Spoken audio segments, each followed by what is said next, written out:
ہمیں اللہ تعالیٰ نے جو جس کام میں پیدا کیا وہ ہم کر رہے ہیں. اسی میں ایک اضافی بوجھ ہے دینی ذمہ داریاں، یہ اضافی بوجھ ہے صرف. لیکن یہ کہ جب آدمی کمر کس لیتا ہے تو جیسا کہ میں نے مثال دی، آخر لوگ کشتیاں چلا رہے ہیں، لوگ اینٹیں ڈھو رہے ہیں، مشقتیں ڈھو رہے ہیں، کہیں بیٹھے ہوئے وہ اینٹیں تھاپ رہے ہیں، کہیں ان کے اوپر جو یہ بٹیاں ہوتی ہیں اینٹوں کی. آخر انسان محنت کرتا ہے، مشقت کرتا ہے. 8 گھنٹے کوئی شخص کسی مشین کے سامنے کھڑا ہے، وہ اسپننگ کی مشین ہے یا وہ ویونگ مشین ہے، مزدور آخر 8 گھنٹے مزدوری کرتا ہے، مشقتیں جھیلتا ہے.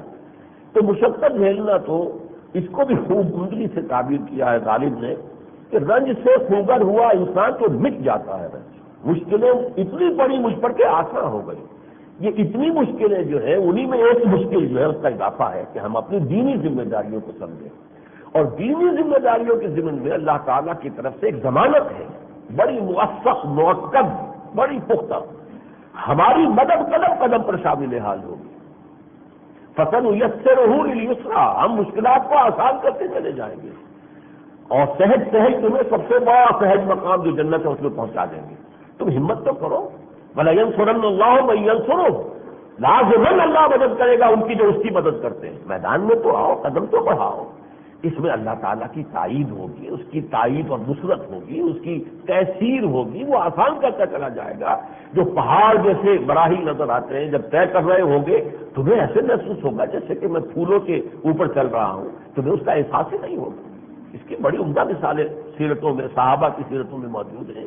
کس طریقے سے ایک صحابی نے وہ جو ہاتھ جو ہے شانے سے زخمی اس طرح سے ہو گیا تھا کہ باقی سارا کٹ گیا، کوئی ایک چشمہ لگا ہوا تھا، اور وہ ہاتھ جو ہے اب باقی تو کسی کام کا نہیں رہا، باقی اب جہاد کے اندر دوسرے ہاتھ سے تلوار چلانے میں وہ اب رکاوٹ بن رہا تھا. اپنے ایک پاؤں کے نیچے وہ ہاتھ دبایا اور کھینچ کے پھینک دیا. انہیں پتہ بھی نہیں چلا ہوگا کہ میں نے کیا کیا. ہم سوچتے ہیں تو جھجھلی آتی ہے کہ انسان یہ بھی کر سکتا، لیکن جب آدمی ان مراحل میں سے گزر رہا ہوتا ہے واقعہ یہ ہے کہ اسے اندازہ بھی نہیں ہوتا کہ میں نے کوئی بہت بڑا کام کیا. اس حوالے سے ہمیں اصل میں اس وقت سوچنا یہ ہے کہ ہماری ذمہ داریاں، میں نے پھر پچھلی مرتبہ یہ بھی عرض کیا تھا، 3 کا حصہ کئی دفعہ آیا تھا. 3 ذمہ داریوں کے 2 سیٹ ہیں. ایک تو روٹی کپڑا اور مکان، معاش کی ذمہ داری، کوئی سر پر چھت ہونا، اور شادی بیاہ اور گھر گرہستی. اور جیسا کہ میں نے کہا تھا زوجین کو اللہ تعالیٰ نے سورہ بقرہ میں ایک دوسرے کے لیے لباس قرار دیا. ہن لباس لکم وانتم لباس لہن، وہ تمہارے لیے تمہاری بیویاں جو ہے لباس کے مانند ہیں اور تم ان کے لیے لباس کے مانند ہو. تو گویا کہ روٹی کپڑا اور مکان یہ 3 الفاظ کور کر رہے ہیں اس کو. ایک ہے معاشی، ایک ہے جنسی معاملہ، اور ایک پھر یہ کہ کوئی نہ کوئی گھر ہونا چاہیے. اور یہ تو ہم سب کر رہے ہیں. اگر آپ حساب لگانے بیٹھے کتنی محنت کرتے ہیں، کتنی مشقت کرتے ہیں، کتنی اس کے لیے تکلیفیں جھیلتے ہیں، تو حساب کرنا مشکل ہو جائے. کر رہے پر اس لیے رہے کہ اس کا تقاضا ہمارے اندر موجود ہے، پیٹ کھانے کو مانگتا ہے، جنسی تقاضا اندر ہے، شادی کرنی ہے. چاہے پتا ہے کہ ایک پیٹ کا پالنا اور ہے اور ایک اور پیٹ آ جائے گا اسے پالنا ہوگا، اور پھر اس پیٹ سے اولاد کا جو سلسلہ شروع ہوگا پورے خاندان کی پرورش کی ذمہ داری ہوگی. لیکن ہر شخص بہت ہنسی خوشی بڑے شوق سے اشتیاق سے یہ ساری ذمہ داریاں جھیلتا ہے کہ نہیں جھیلتا. اسی طریقے سے 3 ذمہ داریاں میں نے عرض کیا تھا وہ ہیں کہ جن کے لیے ہمارے عقل اور شعور کا معاملہ ہے، وہ ہمارے نفس کے تقاضے میں ہے.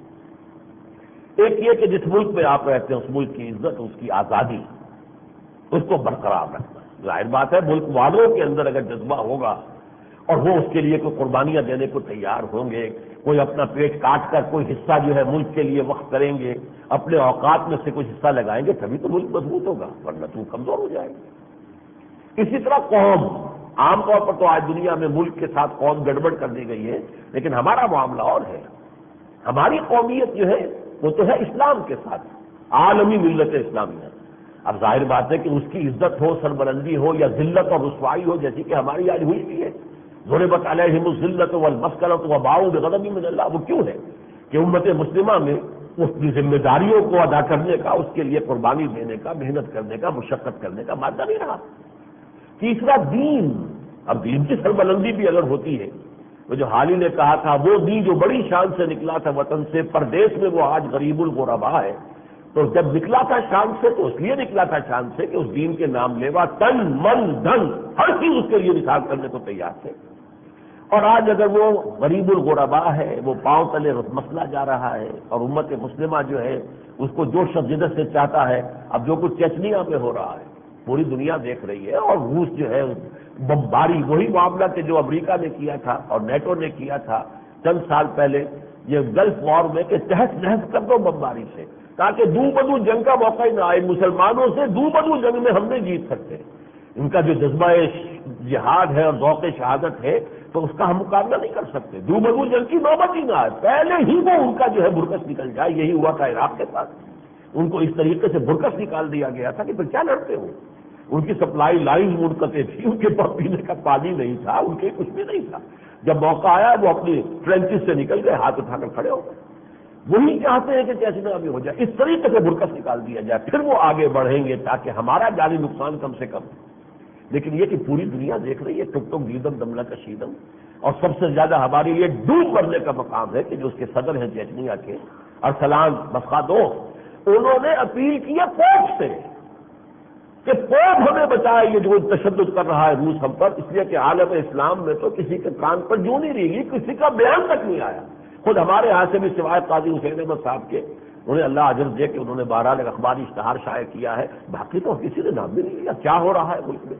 ایک ملک جو ہے اس دنیا کی نگاہوں کے سامنے تحت نحس کیا جا رہا ہے، اور بہانہ جو بھی بنایا گیا، وہاں پر جو بمبارڈمنٹ ہو گئی، وہاں پر ہمارا یہ کر دیا گیا۔ مسخادوف صاحب کا ہمارے اس ندائے خلافت میں انٹرویو شائع ہوا ہے، لیکن یہ سب انہوں نے اپنی کارستانی کی، ان کی ایک پولیٹیکل اسٹرگل چل رہی ہے روس کے اندر، اور اس پولیٹیکل اسٹرگل کے حوالے سے انہوں نے خود یہ دھماکے روس میں کروائے ہیں تاکہ اسے وجہ جواز بنا کر اور اس کے لیے اپنی پبلک اوپینین جو ہے اسے تیار کیا جائے، ہموار کیا جائے خاص قسم کے نقطۂ نظر کے لیے، واللہ عالم۔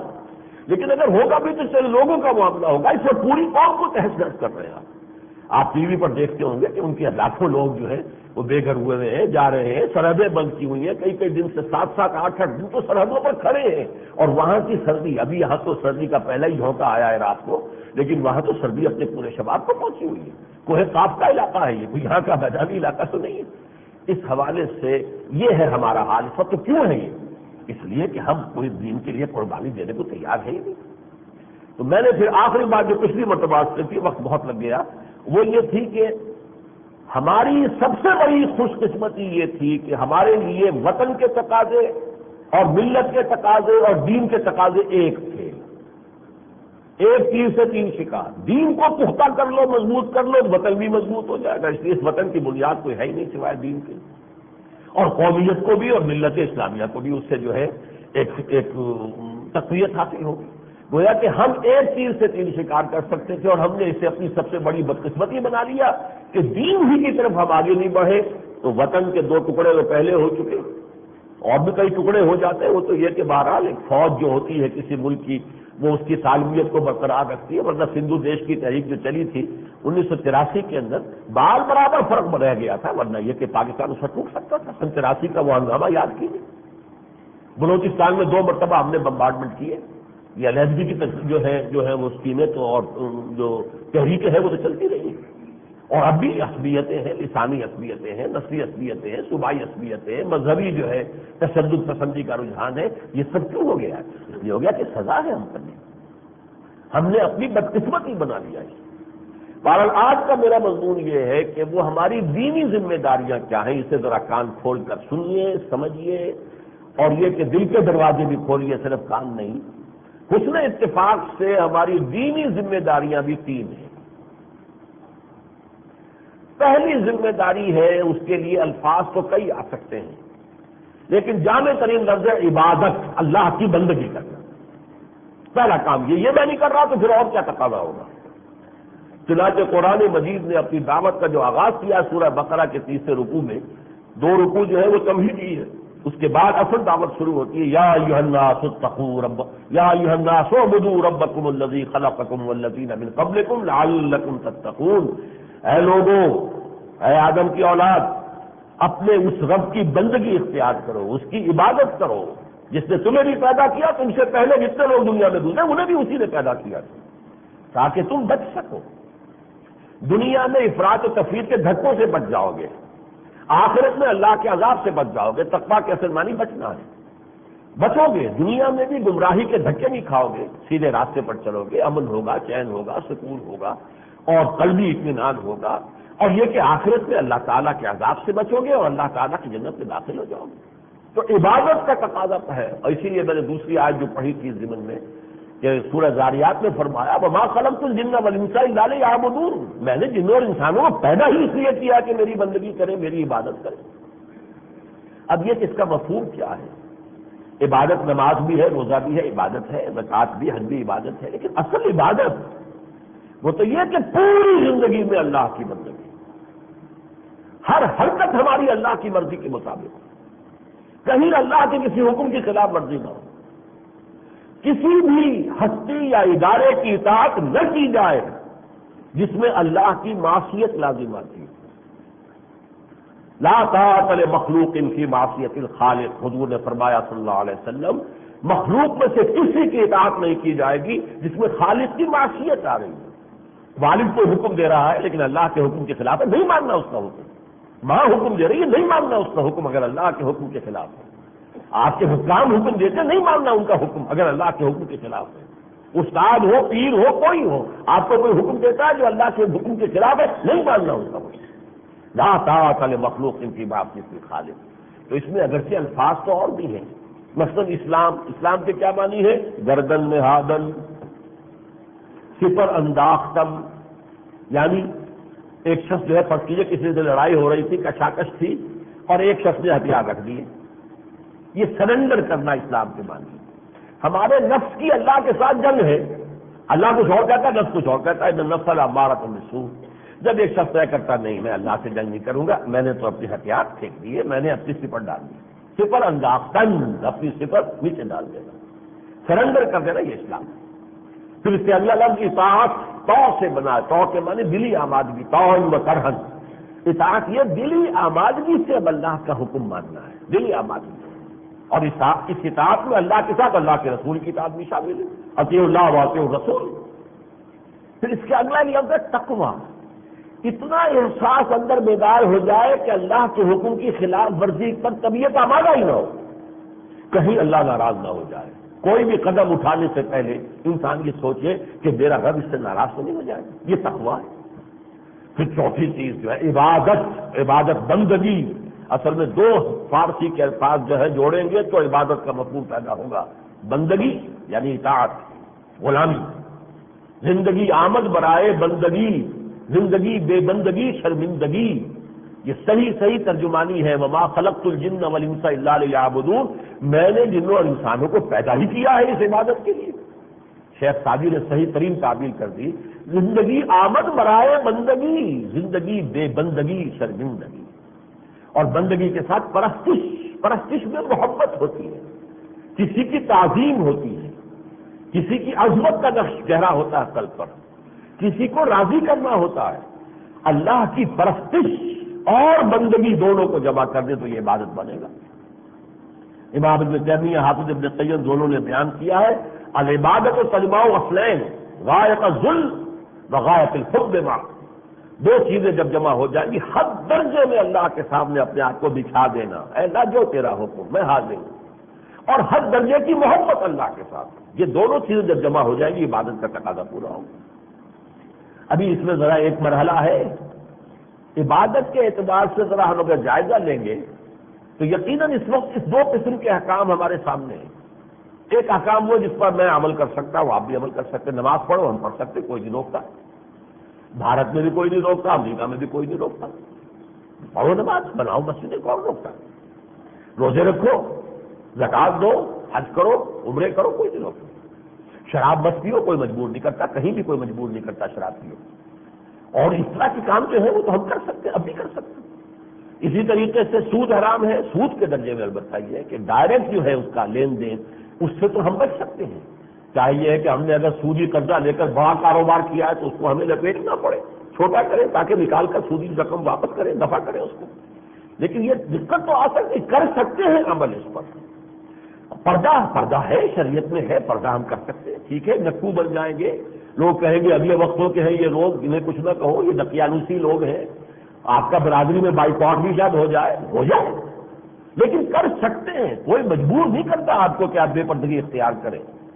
ایک تو وہ اعمال ہے کہ ان پر تو اگر میں عمل نہیں کرتا، آپ نہیں کرتے، تو پھر مجرم میں خود ہوں اور آپ خود ہیں، کسی اور کو آپ الزام نہیں دے سکتے۔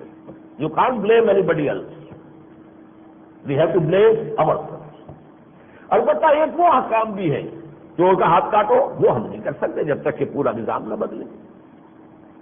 زنا کی یہ حد ہے، تہمت زنا کی قذف کی یہ حد ہے، ڈاکہ دہشت گردی رہزنی کی یہ حد ہے۔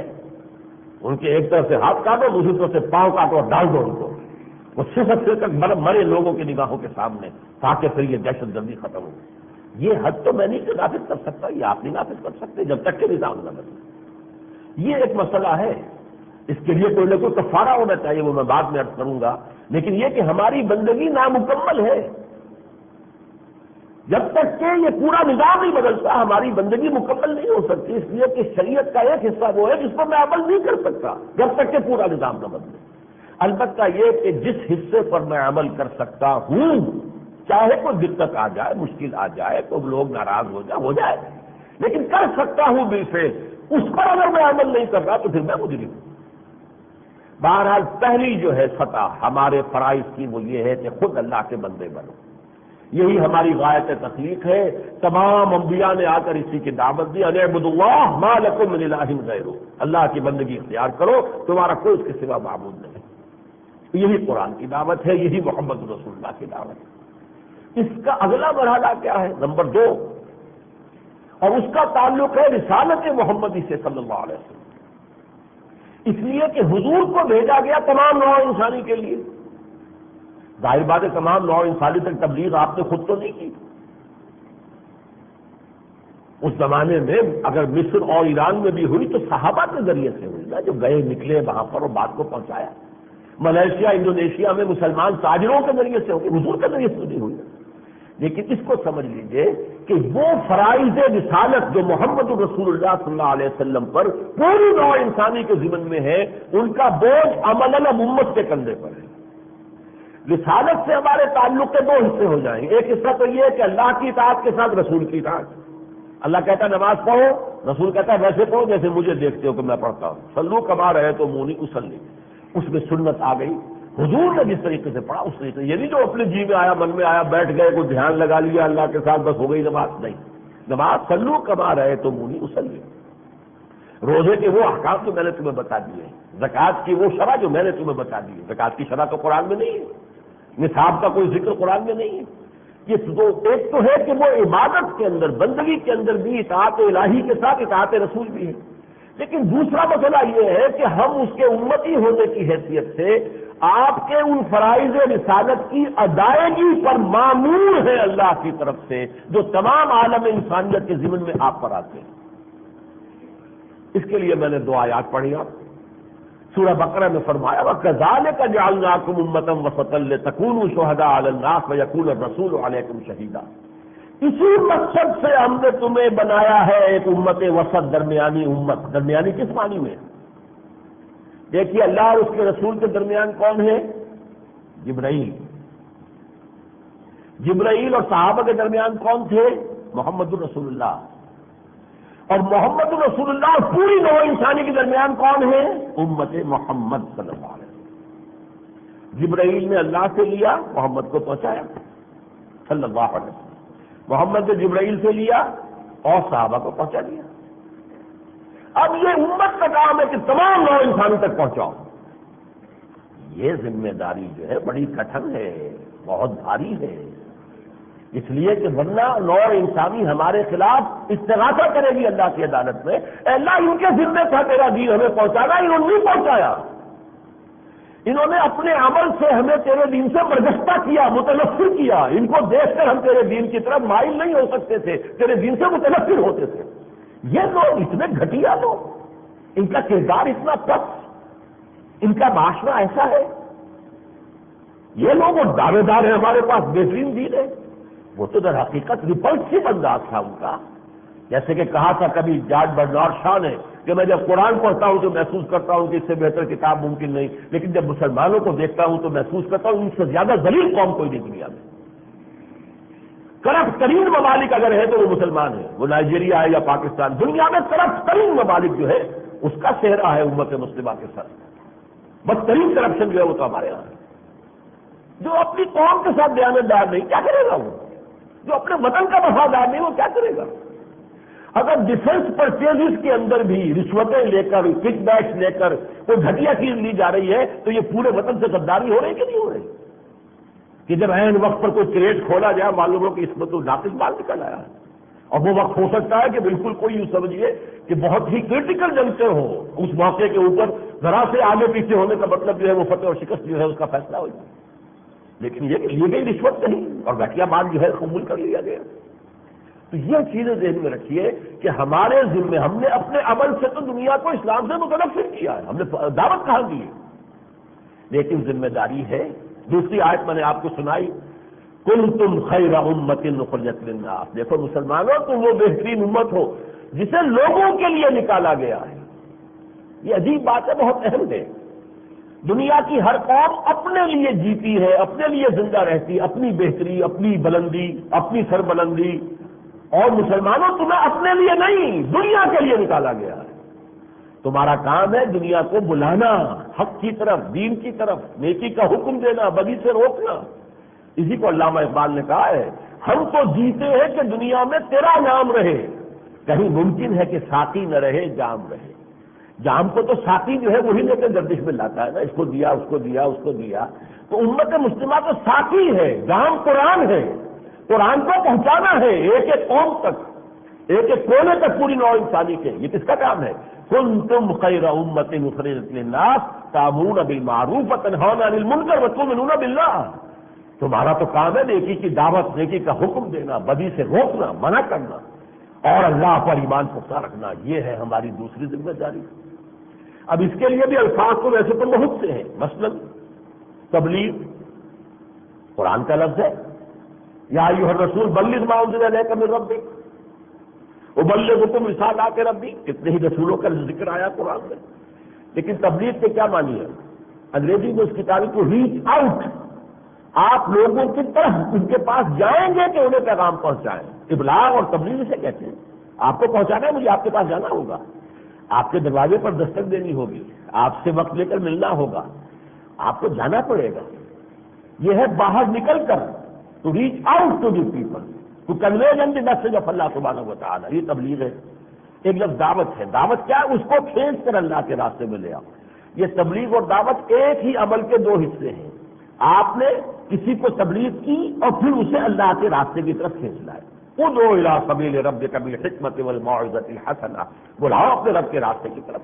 ومن احسن قولا ممن دعا الی اللہ وعمل صالحا وقال اننی من المسلمین، اس سے اچھی بات کس کی ہوگی جس نے اللہ کی طرف بلایا اور نیک عمل کیے۔ یہ نہ ہو کہ اپنا عمل تو خراب ہے اور دوسروں کو خودرا فضیحت، دوسروں کے لیے نصیحت جو ہو رہی ہے تو یہ نہیں، دیگرہ را نصیحت اور خودرا فضیحت یہ نہیں، بلکہ یہ کہ جو بات آپ کہہ رہے ہیں اس پر خود عامل بھی ہو، اور پھر بھی یہ کہے کہ مجھے کوئی تکبر نہیں ہے کہ میں کوئی بہت نیک ہوں، ولی اللہ ہوں، میں بھی عام مسلمانوں میں سے ایک مسلمان ہوں، اننی من المسلمین۔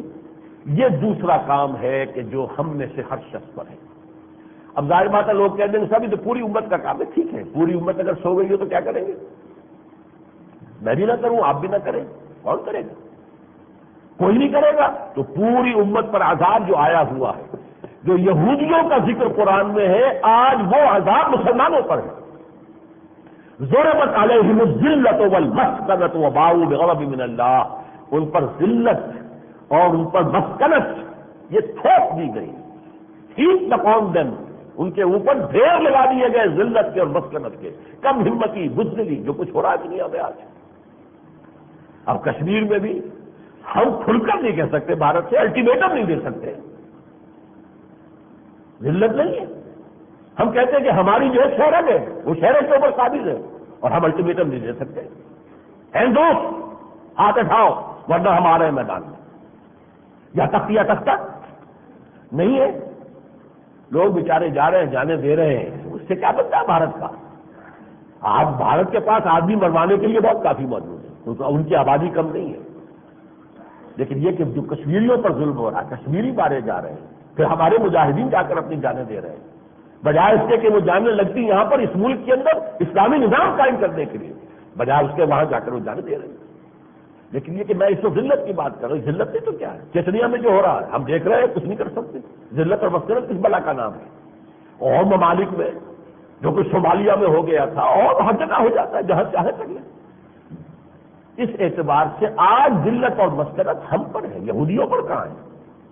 یہودی تو اس وقت دنیا کے وسائل پر قابض ہے، امریکہ جیسی سول سپر پاور ان کے ہاتھوں میں ہے، فرنگ کی رگیں جہاں پنجائے یہود میں ہے، جیسے پہلے کبھی برطانیہ کی ہوتی تھی، آج اسی طریقے سے امریکہ کی جان جو ہے یہودیوں کے قبضے میں ہے، اس کی ساری پالیسیاں انہی کے بات ہے۔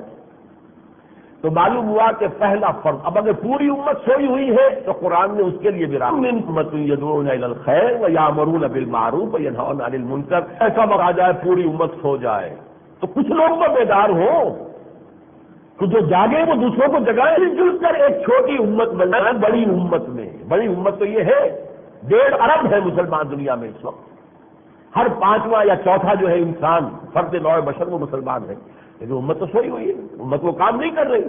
پوری دنیا میں کوئی ایک ملک نہیں دکھا سکتے کہ یہاں پر ہمارا مثالی اسلامی نظام قائم ہے، آؤ دیکھ لو کہ اس سے بہتر نظام کوئی ممکن ہے، نہیں دکھا سکتے۔ لہذا ہم پر تو اس وقت وہ ذلت اور مسکنت آ گئی۔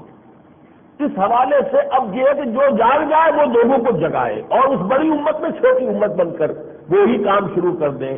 وَلْتَكُن مِّنكُمْ أُمَّةٌ يَدْعُونَ إِلَى الْخَيْرِ وَيَأْمُرُونَ بِالْمَعْرُوفِ وَيَنْهَوْنَ عَنِ الْمُنكَرِ، تم سے ایک ایسی امت وجود میں آ جانی چاہیے، تم مل جل کر ایک چھوٹی امت بنا لو بڑی امت کے اندر کہ جو 3 کام کرے، خیر کی دعوت دے، نیکی کا حکم دے، بدی سے روکے، وَأُولَٰئِكَ هُمُ الْمُفْلِحُونَ۔ اور یہاں خاص طور پر کہہ دیا اس پوری امت سے جو سوئی ہوئی ہے فلاح کا وعدہ نہیں ہے، صرف ان لوگوں سے فلاح کا وعدہ ہے اللہ کا، وہ کامیاب ہو گئے۔ کامیاب صرف وہی لوگ ہوں گے جو یہ 3 کام کریں، دعوت الی الخیر، امر بالمعروف، نہی عن المنکر۔